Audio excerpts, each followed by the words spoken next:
Good morning विद्यार्थी मित्रांनो. तर बघा, आपण पहिल्या प्रकरणाचा अभ्यास करतोय, आधुनिक युग. या पहिल्या प्रकरणातील पहिली संकल्पना आहे पुनर्जीवन संकल्पना. तर आपण मागच्या लेक्चरला आपण बघितलं की पुनर्जीवन म्हणजे काय. तर युरोपात 14व्या शतकाच्या आरंभापासून 17व्या शतकापर्यंत जी राजकीय, आर्थिक आणि सामाजिक स्थित्यंतरे झाली त्याला सर्वसाधारणपणे आपण पुनर्जीवन असे म्हणतो. काय 14व्या आणि 17व्या शतकापर्यंत कुठल्या क्षेत्रामध्ये? राजकीय, आर्थिक आणि सामाजिक क्षेत्रात जे काही बदल घडून आले त्या बदलांना आपण पुनर्जीवन असं म्हटलं आहे. तर आपण पुनर्जीवन या संकल्पनेची मागच्या लेक्चरला पार्श्वभूमी बघितली. तर आपण आज या लेक्चरला पुनर्जीवन चळवळीचे स्वरूप बघणार आहोत. तर बघा, पुनर्जीवन चळवळीचे स्वरूप. प्रबोधन पूर्व कालखंडात युरोपियन संस्कृतीचे रक्षण करण्याचे कार्य ख्रिश्चन चर्च आणि सरंजामशाही व्यवस्थेने केले. कधी? प्रबोधन पूर्व कालखंडाच्या आधी, म्हणजे जे पुनर्जीवन घडून आलं त्याच्या आधी युरोपियन संस्कृतीचे रक्षण करण्याचे कार्य कोणी केले? तर तेथील ख्रिश्चन चर्च आणि सरंजामशाही, जे सरंजामदार होते, श्रीमंत वर्ग होता, त्याने केले. तर बघा, या कालखंडात युरोपची सर्वच क्षेत्रात प्रगती खुंटली होती. प्रबोधनाच्या चळवळीने पुनर्जीवनाच्या चळवळीला चालना दिली. युरोपीय सरंजामशाहीत तमोयुगात विस्मृतीत गेलेल्या ख्रिस्तपूर्व व ग्रीक रोमन परंपरांचे पुनर्जीवन म्हणजे विद्येचे पुनर्जीवन होय. पुनर्जीवनाच्या चळवळीचा प्रसार हा युरोपातील Italy, France, Spain, Portugal, Germany, England आणि हॉलंड या देशांमध्ये झाला. तर पुढील मुद्द्यांच्या आधारे आपण पुनर्जीवनाचे स्वरूप बघणार आहोत किंवा समजावून घेऊ. तर त्यातील पहिला मुद्दा आहे पुनर्जीवन चळवळीचे स्वरूप. त्यातला काय? मानवतावाद व बुद्धिप्रामाण्यवादाला काय मिळाली आहे? पुनर्जीवनामुळे चालना मिळाली आहे. मग बघा, पुनर्जीवनाच्या कालखंडात इटली, विशेषतः फ्लॉरेन्स येथे बुद्धिप्रामाण्यवाद आणि मानवतावादाला महत्त्व देण्यात आले. आपल्या सद्सद्विवेक बुद्धीला पटेल तेच आपण करावे. धर्मसंस्था सांगते म्हणून कोणत्याही गोष्टीला मान्यता न देता ती गोष्ट कितपत व्यवहार्य आहे हे तपासून पाहावे व योग्य वाटली तरच तिचा स्वीकार करावा असे विविध सुधारकांनी स्पष्ट केले. धर्मकांड निषेध मानले गेले व मानवतावाद आणि बुद्धिप्रामाण्यवादाला महत्त्व देण्यात आले. तर बघा, पुनर्जीवनवादाचं पहिलं स्वरूप पुनर्जीवन. नवीन गोष्टींचा काय करायचं आहे? स्वीकार करायचा आहे. परंतु या नवीन गोष्टी स्वीकारतानाही आपल्या बुद्धीला त्या पटतायत की नाहीत, बुद्धीच्या जोरावर त्या घसून पाहिल्या पाहिजेत आणि ती गोष्ट किती व्यवहार्य आहे, तिचा जीवनात किती उपयोग आहे हे प्रत्येक व्यक्तीला समजलं पाहिजे. म्हणून पुनर्जीवनात काय? आपल्या सद्सद्विवेक बुद्धीला पटेल तेच आपण करावे. जर आपल्या बुद्धीला पटत नसेल तर ते करू नयेत. कोणी शिकवलं? पुनर्जीवन चळवळीने किंवा प्रबोधन, जे काही प्रबोधन घडून आलं त्या कालखंडामध्ये त्याने कोणाला शिकवलं? मानवाला. तर पुढील आपली संकल्पना आहे 2, साहित्य व वाङ्मयात प्रगती. पुनर्जीवनामुळे काय झालंय? साहित्य व वाङ्मयात प्रगती. पुनर्जीवनाच्या कालखंडात साहित्यावर धर्माचा फार मोठा पगडा होता. साहित्य आणि वाङ्मय, धर्म, चर्च, धर्मगुरू आणि धार्मिक तत्त्वज्ञान यांच्या पुरतेच मर्यादित होते. मानवी भावभावना आणि उत्कर्ष यांना साहित्य आणि वाङ्मयाच्या क्षेत्रात कोणतेही स्थान दिले गेले नाहीत. मात्र पुनर्जीवनाच्या काळात या परिस्थितीत बदल झाला. युरोपातील विविध राष्ट्रांत प्रादेशिक भाषांमध्ये साहित्य निर्मिती होण्यास सुरुवात झाली. वाङ्मयीन चळवळीची सुरुवात इटलीमध्ये होऊन तिचा प्रसार England, France, Holland, Spain, Germany, Norway इत्यादी राष्ट्रांमध्ये झाला. Dante, Boccaccio, Martin Luther, Machiavelli, Francis Bacon, William Shakespeare, Rousseau, Thomas More यासारख्या विचारवंतांनी स्थानिक भाषेत वाङ्मय व साहित्य निर्माण केलं. पुनर्जीवनाच्या कालखंडाचे हे वैशिष्ट्य मानले जाते. बघा, कुठल्याही समाजामध्ये साहित्य आणि संस्कृतीला फार महत्त्व आहे आणि साहित्य आणि संस्कृतीचा प्रभाव हा मानवी जीवनावर होत असतो. त्या संस्कृतीत निर्माण झालेलं साहित्य संस्कृती मानवी जीवन बदलून टाकते. पुनर्जीवनाने हेच घडून आणलं. त्यामुळे युरोपातील बहुतांश राष्ट्रांमध्ये नवचैतन्याची लाट उसळून आली आणि तेथे सर्वात प्रथम प्रबोधन घडून आलेत किंवा पुनर्जीवन घडून आलेत असं आपण म्हणतो. दुसरा आहे, तिसरी संकल्पना आहेत मानव हाच केंद्रबिंदू. बघा मित्रांनो, पुनर्जीवनाच्या चळवळीमुळे धर्मसत्ता आणि सरंजामशाही यांच्या जोखडात अडकलेल्या मानवाची मुक्तता झाली. जे आपण आधी बघितलंच आहे की पुनर्जीवन चळवळ सुरू होण्याच्या आधी समाजात जर कोणाचं प्राबल्य होतं तर ते होतं धर्मसत्ता आणि सरंजामशाही आणि राजाची एक हाती असलेली सत्ता यांचं काय होतं. पुनर्जीवन चळवळीच्या आधी समाजावर वर्चस्व होतं. परंतु हे वर्चस्व कमी करण्याचं काम कोणी केलंय? पुनर्जीवन चळवळीने. म्हणून पुनर्जीवनाच्या चळवळीमुळे धर्मसत्ता आणि सरंजामशाही यांच्या जोखडात अडकलेल्या मानवाची मुक्तता झाली. मानवी जीवनावर भाष्य करणारे साहित्य निर्माण होऊ लागले. सर्वसामान्यांची चित्रे रेखाटली जाऊ लागली. शिल्पकृती आकारास येऊ लागली. मानव हा केंद्रबिंदू मानून त्याचे अधिकाधिक कल्याण कसे करता येईल याचाच विचार पुनर्जीवनवादी चळवळीमुळे सुरू झाला. म्हणजे मानवाच्या हिताला महत्त्व देण्यात आले. मग हा मानव कुठला? समाजातील प्रत्येक स्तरावरील, मग तो गरीब असो किंवा श्रीमंत असो, अशा प्रत्येक व्यक्तीला पुनर्जीवनवादी चळवळीने न्याय देण्याचं काम केलेलं आहे. पुढची संकल्पना आहे नव्या धर्माचा उदय. नव्या धर्माचा उदय. पुनर्जीवनामुळे सर्वसामान्य माणसाची धार्मिक जोखडातून मुक्तता झाली. दैववाद, देववाद, अंधश्रद्धा, अनिष्ट प्रथा, परंपरा यांना तिलांजली देण्यात आली. देव, धर्म, धर्मग्रंथ आणि चर्च यांवरील धर्मगुरूंचे असलेले वर्चस्व नष्ट झाले. पुनर्जीवनाच्या चळवळीमुळे मानवतावादी धर्माचा उदय झाला. बघा, दैववाद, अंधश्रद्धा, अनिष्ट रूढी परंपरा याच्यात जर समाज अटकला तर तो त्यातून बाहेर पडत नाही. हे भारतासारख्या देशाला किंवा आपण ज्या संस्कृतीत वाढलो ते आपल्यालाही माहिती आहे. आपल्या समाजसुधारकांनी आपल्यामध्ये परिवर्तन घडून आणलं, आपल्या विचारांमध्ये परिवर्तन घडून आणलं आणि नव्या धर्माचा उदय महाराष्ट्रातही झालेला आपण बघतो. मग ती आपली भक्ती चळवळ असेल, संत संप्रदाय असेल, यांनी आपल्या जीवनात काय घडून आणलं? परिवर्तन घडून आणलं. धर्म, थोतान, अंधश्रद्धा या सगळ्या काय आहेत? खोट्या गोष्टी आहेत. याची समाजसुधारकांनी आपल्याला जाणीव करून दिली.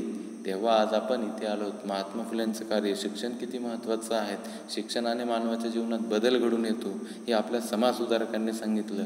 आणि आपण शिक्षणाच्या प्रवाहात आल्यानंतर या अनिष्ट रूढी परंपरा या कशा वाईट आहेत याचा अर्थ आपल्याला समजला. अशाच प्रकारे युरोपात पुनर्जीवन चळवळ घडून आली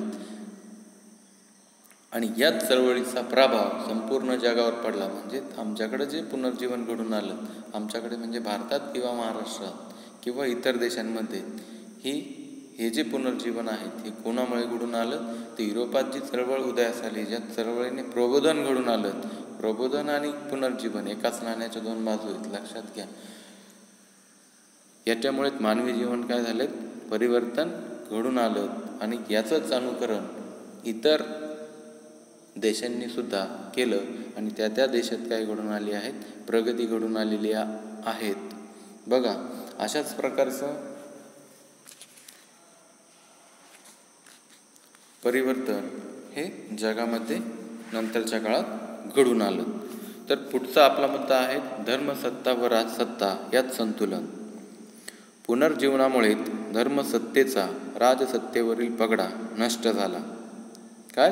पुनर्जीवनामुळे धर्मसत्तेचा राजसत्तेवरील पगडा नष्ट झाला. राजसत्ता धर्मसत्तेपेक्षा प्रबळ झाली. ईश्वरी वरदान सिद्धांत कालबाह्य ठरवण्यात आला. सत्ता विभाजनाचा सिद्धांत मांडला गेला. कल्याणकारी राजेशाही, लोकशाही, समाजवाद या नवीन संकल्पना अस्तित्वात आल्या व धर्मसत्ता आणि राजसत्ता यात संतुलन राखले गेले. बघा, जरी आपण म्हणतो तर राजा हा सर्वश्रेष्ठ असतो, त्याच्या हातात संपूर्ण जो काही त्याचा प्रदेश असेल त्या प्रदेशाची सत्ता ही कुणाच्या हातात असते, राजाच्या. परंतु युरोपमध्ये मात्र चित्र वेगळं होतं. धर्मसत्ता म्हणजे धार्मिक जे अधिकारी असतील ते राजालाही आदेश देत होते किंवा धर्मसत्तेप्रमाणेच राजाला वागावं लागत असे.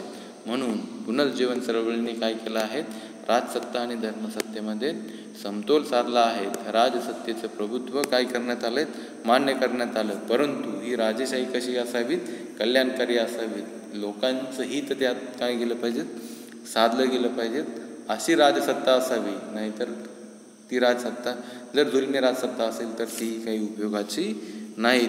लोकशाही असावी, समाजवाद असावा. लोकशाहीमध्ये लोकांचं कल्याण साधलं जातं, सर्व समाजाचं, आणि समाजवादातही सर्व समाजाचं कल्याण साधलं जातं. अशी राज्यव्यवस्था काय झाली पाहिजे, निर्माण झाली पाहिजे. हे कोणी सांगितलंय, पुनर्जीवनवादी चळवळीने. पुढचा मुद्दा आहे वैज्ञानिक पुनर्जीवन. प्राचीन कालखंडात हिंदुस्थान इतकी वैज्ञानिक प्रगती अन्यत्र कोठेही झालेली नव्हती. पणनी, आर्यभट्ट, वराहमिहिर, ब्रह्मगुप्त, सुधूत, वांगभट्ट, भास्कराचार्य यासारखे महान वैज्ञानिक होऊन गेले. तर ग्रीसमध्ये ऑरिस्टॉटल, पायथागोरस, आर्किमेडीज असे शास्त्रज्ञ उदयाला आले. मात्र मध्ययुगात विज्ञानाला पठारावस्था आलेली होती. रॉजर बेकन याने विज्ञानाचा खंडित झालेला प्रवास पुन्हा एकदा सुरू केला. मध्ययुगीन कालखंडात सरंजामशाही आणि धर्मसत्ता यांच्या प्रभावामुळे वैज्ञानिक प्रगतीला सुद्धा काय बसलेला होता, लगाम बसलेला होता. या कालखंडात वैज्ञानिक क्षेत्रात अरबांनी थोडीफार प्रगती केली होती. भारत आणि चीनमधील वैज्ञानिक प्रगतीचा मागोवा घेण्याचा मध्ययुगीन युरोपातील वैज्ञानिकांनी प्रयत्न केला. Roger Bacon, Copernicus, Galileo, Kepler, Gilbert, Harvey, Isaac Newton यासारख्या शास्त्रज्ञांनी वैज्ञानिक क्षेत्रात सुधारणा घडवून आणण्यावर भर दिला.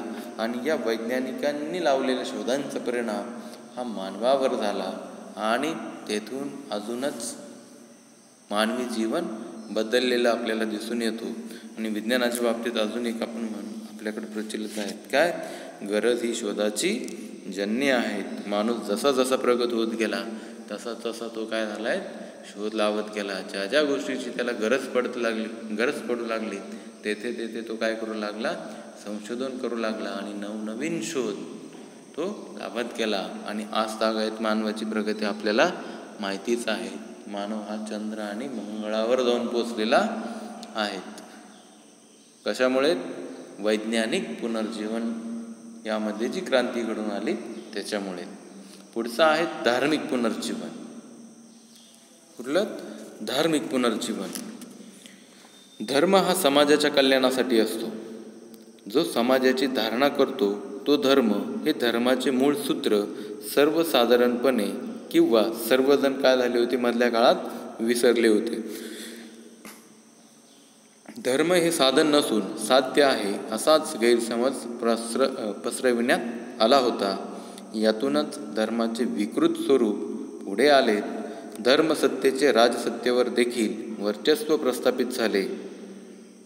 अज्ञान आणि अंधश्रद्धा हेतू परस्पर वाढविण्यात आल्या. धर्म आणि धर्मगुरू नीतिभ्रष्ट बनलेत. समाजातील सर्व क्षेत्रांवर धर्माचे वर्चस्व प्रस्थापित झाले. संस्थेच्या विरोधात आवाज उठविणाऱ्याला मृत्यूदंडाची शिक्षा देण्यात येत असे. धर्माच्या विरोधात कोणी बंड केल्यास धर्मसत्ता त्याला पाखंडी ठरवून धर्म बहिष्कृत सुद्धा करत असे.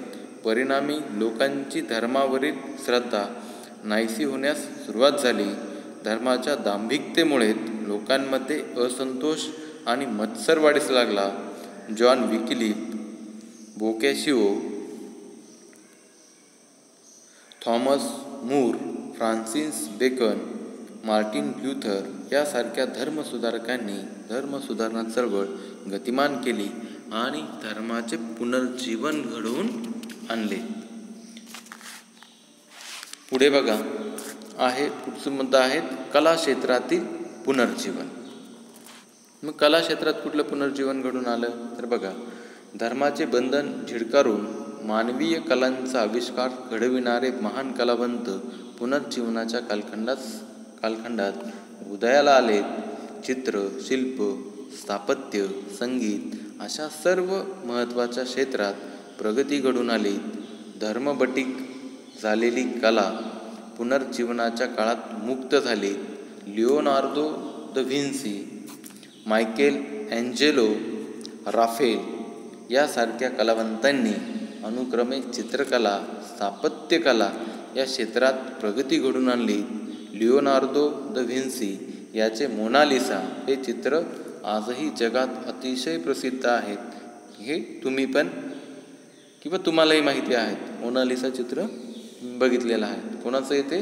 Leonardo da Vinci. ते जगप्रसिद्ध चित्र आहेत. तसेच रफेल याने अँजेलोच्या मदतीने जगप्रसिद्ध सेंट पीटर्सबर्गचे चर्च उभारले. या चर्चकडे आजही कलात्मक वस्तू म्हणून पाहिले जाते. अँजेलोच्या चित्रामागे एक तत्त्वज्ञान होते. त्याच्या मते मनुष्य चित्र डोक्याने काढतो, हाताने नाही. बघा, महत्त्वाचा मुद्दा आहे, लक्षात घ्या. त्याच्यामध्ये काय, मनुष्य चित्र डोक्याने काढतो, हाताने नाही. अँजेलोने सिस्टाईन चॅपेलच्या भव्य वस्तूवर तैलचित्रे रेखाटली. पुनर्जीवनाच्या कालखंडात संगीत क्षेत्रात देखील आमूलाग्र बदल घडून आलेत. प्रेमगीते, नाट्यगीते असे नवीन प्रकार उदयाला आलेत. व्हायोलिन, पियानोसारखी नवीन वाद्य याच काळात शोधली गेली किंवा याच काळात ती विकसित झाली. तर विद्यार्थी मित्रांनो बघा, हे झालं पुनर्जीवनवादी चळवळीचे स्वरूप.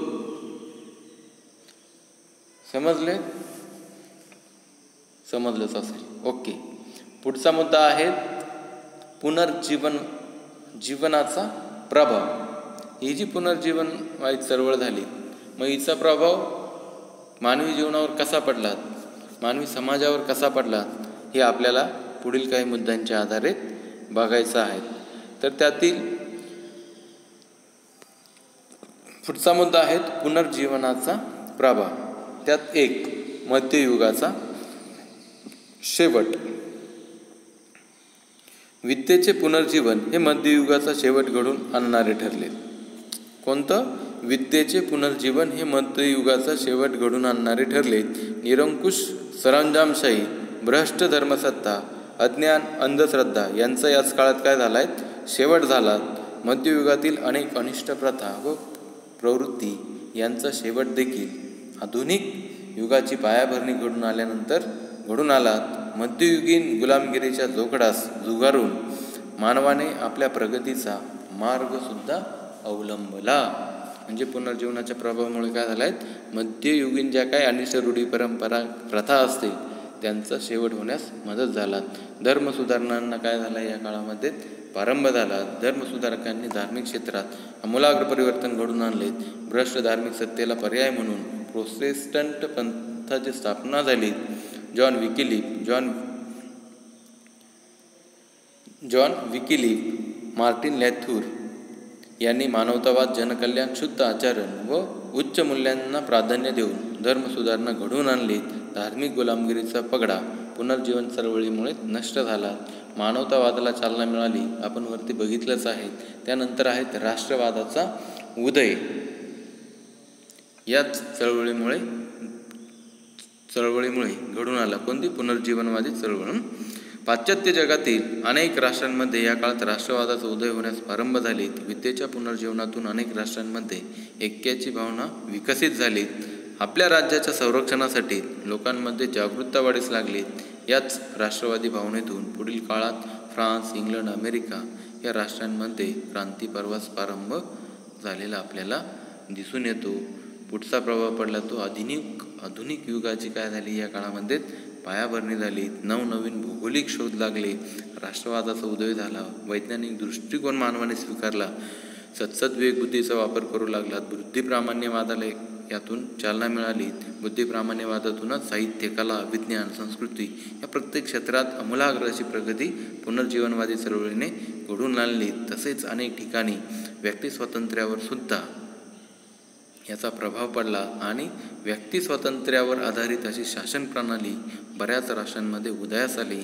या सर्व घटना आधुनिक युगाच्या प्रस्थापनेसाठी सहाय्यभूत ठरल्या. कोणामुळे? पुनर्जीवनवादी चळवळीमुळे. आणि शेवटचा आपला मुद्दा आहे तर पुनर्जीवनाचे योगदान. काय योगदान आहेत? नवीन मूल्य व परंपरांची काय झाली याच्यामुळे निर्मिती घडून आली. युरोपातील मध्ययुगाचा कालखंड जो आहे त्याला इतिहासकार अंधकार युग असे म्हणतात. कुठला? युरोपातील मध्ययुगाचा कालखंड जो आहे त्याला इतिहासकार काय म्हणतात? अंधकार युग असे म्हणतात. पण मध्ययुगाचा जो शेवटचा टप्पा आहे त्या शेवटच्या टप्प्यात विद्येच्या पुनर्जीवनाच्या मार्फत मात्र आमूलाग्र असे बदल काय झालेत? घडून आलेत. धर्मविचारांत आणि परंपरागत चौकटीत अडकलेल्या युरोपियन समाजाला नवीन वैचारिक मूल्य आणि नवीन सामाजिक आणि धार्मिक परंपरांची ओळख झाली आणि परिणामस्वरूप अनिष्ट रूढी परंपरांच्या जोगडातून युरोपियन समाजाची काय झाली आहेत? मुक्तता झाली आहेत. मानवतावाद व व्यक्ती स्वातंत्र्याची ओळखही व्यक्तीला याच काळात झाली.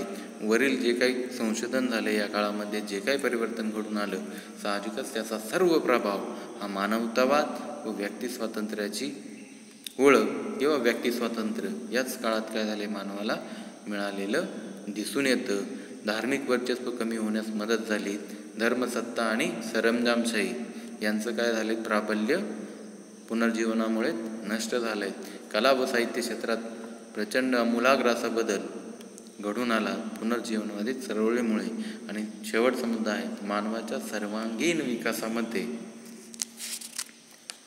सुधारणा याच काळामध्ये घडून आली. मुळातच मध्ययुगात धर्म केंद्रित असणारा हा समाज सामाजिक, राजकीय आणि सांस्कृतिक दृष्ट्या धर्माच्या पर्यायाने पोप व त्याच्या सहकार्यांच्या हातातील बाहुलं बनलेला होता. परिणामतः निपक्षपातीपणे आणि निरपेक्ष वैज्ञानिक दृष्टीने आणि बौद्धिक क्षमतेचा वापर करून निर्णयापर्यंत पोचण्याची माणसाची कुवत जणू संपल्यासारखीच झाली होती. पण पुनर्जीवनाच्या काळात धर्मवाद, दैववाद, अंधश्रद्धा आणि रूढी परंपरा यात अडकलेल्या माणसाला जीवनाच्या मूळ प्रवाहात आणून वैचारिक व बौद्धिक नवीन दृष्टिकोन माणसाला देण्याचं काम तत्कालीन विचारवंतांनी केलं. पर्यायाने धर्माच्या पलीकडील नवीन जगाची माणसाला ओळख झाली. त्यामुळे मानवाच्या सर्वांगीण विकासाला वाव इथे मिळाला. हे सर्व घडून आलं कशामुळे? पुनर्जीवनवादी चळवळीमुळे. तर असे आपण ही पुनर्जीवनवादी चळवळ अभ्यासली आहे. पुढील लेक्चरला आपण धर्मसुधारणा चळवळ अभ्यासणार आहोत. म्हणजे एकंदरीत लक्षात घ्या पुनर्जीवनवादी चळवळ आणि मध्ययुग कुठल्या राष्ट्रांचं? युरोपात. लक्षात घ्या काय होतं? पूर्णपणे मागासलेलं अंधश्रद्धा, रूढी परंपरा याच्यात ते काय होतं? गुरफटलेलं होतं. यातून बाहेर काढण्याचं काम कोणी केलं आहे? पुनर्जीवनवादी चळवळीने. मानवाला विकास अवस्था प्राप्त करून देण्याचं काम पुनर्जीवनवादी चळवळीने केलं आहे. हे आपण ह्या लेक्चरला अभ्यासलं. धन्यवाद.